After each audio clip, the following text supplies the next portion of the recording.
cold blood and killed him, stabbed him and killed him.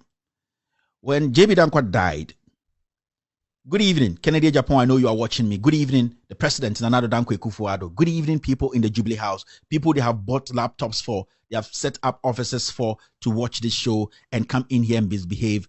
You people are all watching. I say good evening to you all. And good evening to the people watching with fake accounts. I'm not going to mince words today. Now, we were here when JB Dankwa was killed. And then when JB Dankwa was killed, lots of narration came out. Before I start, let me tell you people again, I am not here to defend a murderer.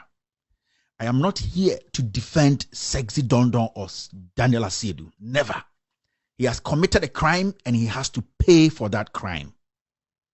Daniel Asiedu has committed a crime. He has killed somebody. At least he came on camera to tell the whole world that he killed JB Dankwa. So he has to pay for that sin. Now, as much as he has committed a crime that we are all waiting for judgment, he's human and his fundamental human rights, until proven guilty in court by a competent court, nobody can take away his fundamental human right. It is very, very important. Even the people who committed 9/11 in the United States of America, they were given lawyers to defend them. That is democracy. Because until you are proven guilty, you are not. Even though we all know and he has confessed that he killed JB Dankwa, he has the right to a lawyer. He has the right to live as a human being because he has not been condemned yet. Now, when this man died, so many things came up. So many people said a lot of things. Now, Kennedy Agyapong was very vocal when JB Dankwa was killed. In fact, he was killed during the NDC era. And I would like to say this, and I want to put this on record. The NDC did a very bad job. And I blame them for this, because if the NDC government, then led by John Dramani Mahama, had taken action and had investigated this and brought this case to an end, we wouldn't be here talking about this JB Dankwa. So I blame the NDC government some part, yes, because they were supposed to take responsibility and investigate this matter. So I blame the ex-president John Dramani Mahama for allowing this to go on and on for the NPP to come into power, because that was the time we were supposed to make sure the law really worked. That's why today people are using that as an excuse to run away from their crime. But let's move on. Now this boy died. So many narrations. And the one person who took over JB Dankwa's death is Kennedy Agyapong. He seemed to know everything about Kennedy Agyapong's JB Dankwa's death. He explained it from 1 to 10, how the boy entered the house, how JB Dankwa, with all due respect, had sperms in his pants, and how he was the first person to go to the scene. He was the first individual to go to the scene, Kennedy Agyapong. Now, let's fast forward. This boy is in jail. He was arrested. And I keep saying on my show that the first statement Sexy Dondon made to the Ghana Police Service, the CID office, and also to the the investigators, Investigator Nkrumah. Those times the CID boss was Tiwa Adedankwa and the former IGP. The first statement he made was that Kennedy Agyapong and the president sent him to go kill JB Dankwa. The docket is with the IGP and it's in the IGP's office. I made that statement almost a year ago, and none of these officers have come out to say Kevin Tailor is lying and that he is disgracing this big institution. He is disgracing this CID institute. Nobody has responded. Now, we were in Ghana when a video popped up.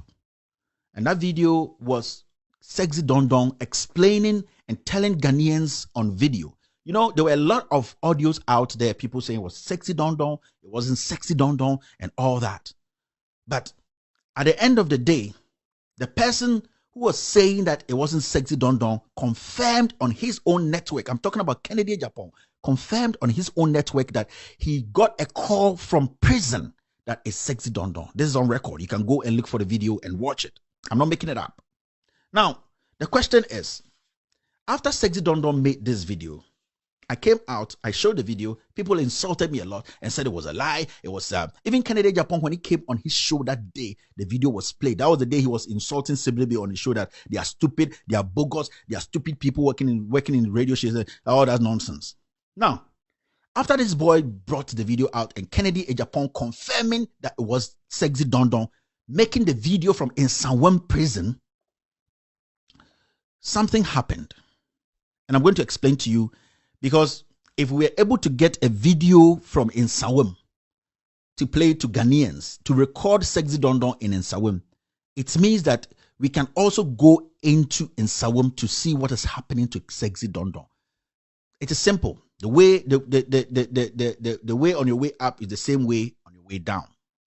If we're able to break, to get into Nsawam, to get Sexy Dondon's video to show to the world, and him telling the world that he actually killed JB Dankwa and he was contracted by Kennedy Agyapong. I am not making this up. It was from the boy himself saying that Kennedy Agyapong and the president contracted him to kill JB Dankwa. It was a big deal. Now, after that, Kennedy Agyapong was on TV and he said he was going away for 2 weeks and he'll be back.